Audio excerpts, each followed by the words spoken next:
biography which will take you into a world never dealt with in a major motion picture.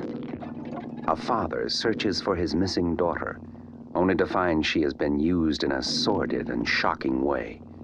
Tal como já confessei várias vezes em vários sítios, tenho uma drive no meu sistema de armazenamento de multimédia, onde guardo aquilo que eu considero serem os essenciais do cinema que eu ainda não vi. São os chamados imperdoáveis, como diz o nosso amigo Rui. Um dia destes, e farto de ver a lixeirada que tinha constantemente à minha frente, das produções modernaças que nós rapidamente nos esquecemos, dei uma saltada a esse espólio e escolhi Hardcore de 1979. Isto é um filme que vem de uma Hollywood e de uma América completamente diferente daquilo que é hoje, que eu pensava que fosse muito também ao estilo do filme Joe, que é uma obra também de 1970, realizada por John G. Avildsen, que nos conta a história de um homem cuja filha foi assassinada e ele então entra numa espécie de um submundo para, com as suas próprias mãos, pôr fim a quem destruiu a sua vida. Ora, isto é um filme, tanto um como o outro, que lidam muito com uma América profundamente conservadora, profundamente religiosa, em linha de impacto frontal com uma nova América libertina, libertada, de mentalidade aberta, em que o sexo, em que as liberdades pessoais eram encaradas como prioridade. Em Hardcore apresenta-nos uma família, um homem com a sua filha e a sua comunidade. A sua mãe não faz parte da equação,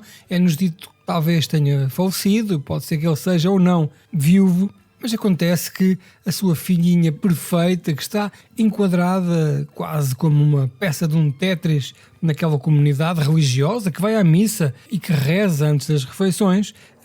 entretanto há uma visita de estudo da catequese, em que todas as miúdas e miúdos daquela aldeia, cidade, vila ou que seja, vão visitar qualquer coisa. Passado um dia, quando regressa a tal excursão, a filha não volta e este homem, um bocado irritado com isto, vai então seguindo um caminho, passo a passo, de pista em pista, para perceber onde raio está a minha filha. Ora, acontece que rapidamente no filme, e até se vocês repararem no nome do filme Hardcore, vocês percebem que a filha foi sugada pelo submundo da pornografia, pelo submundo na altura selvagem daquilo que é o cinema para adultos. Isto é uma fase pré-home video, é uma fase em que os filmes se faziam em 8 e 16mm para depois serem distribuídos em cabines de visualização, em cinemas muito arreos, todos cheios de estalactites e estalagmites, e este homem, muito cedo no filme, para minha surpresa,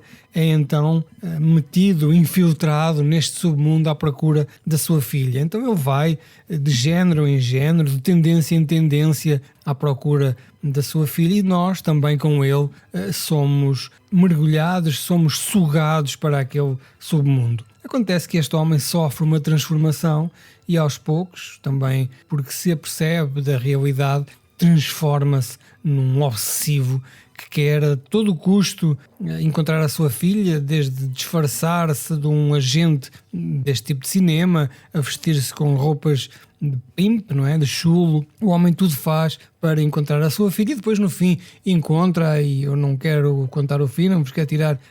o prazer de perceber o que é que aconteceu, mas é uma viagem de transformação, de conhecimento, de autoconhecimento e também de conhecimento da própria sociedade de 79 que este ator, interpretado por George C. Scott, nos apresenta. O filme é realizado por Paul Schrader, que realizou grandes clássicos que nós todos vimos, como por exemplo o First Reformed, um filme de 2017 protagonizado por Ethan Hawke, também o Mishima, Uma Vida em 4 Capítulos, que eu infelizmente tive o azar de ser obrigado a ver no Nalgas Film Club, ou o American Gigolo e mais recentemente Dominion, aquela prequela para o Exorcista que estreou ao mesmo tempo de outra prequela para o Exorcista, que foram ambos maus. Este filme acabou por ser uma bela surpresa para mim, porque eu estava à espera que fosse um slow burner, como se costuma dizer, em que um homem é confrontado com uma realidade que desconhece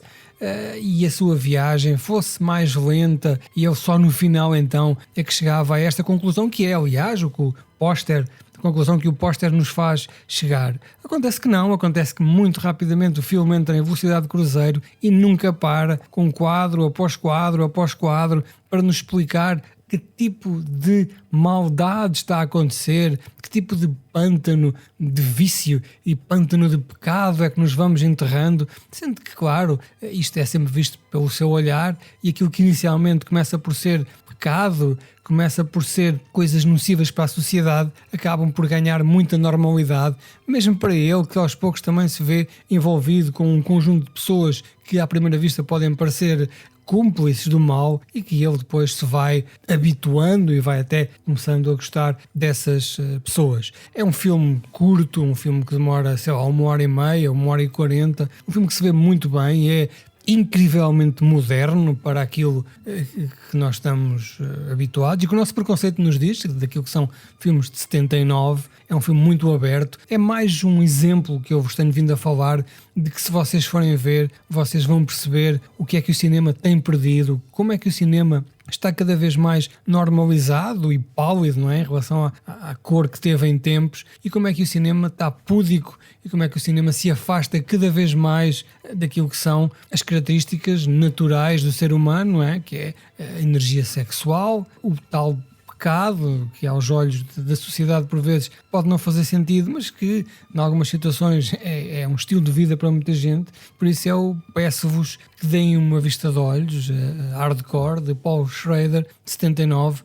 para que possam perceber também não só o belo filme que é, como aquilo que foi a evolução do cinema dos últimos anos. Nothing you have ever done, seen, or imagined can prepare you for the experience of hardcore. Turn it off! George C. Scott.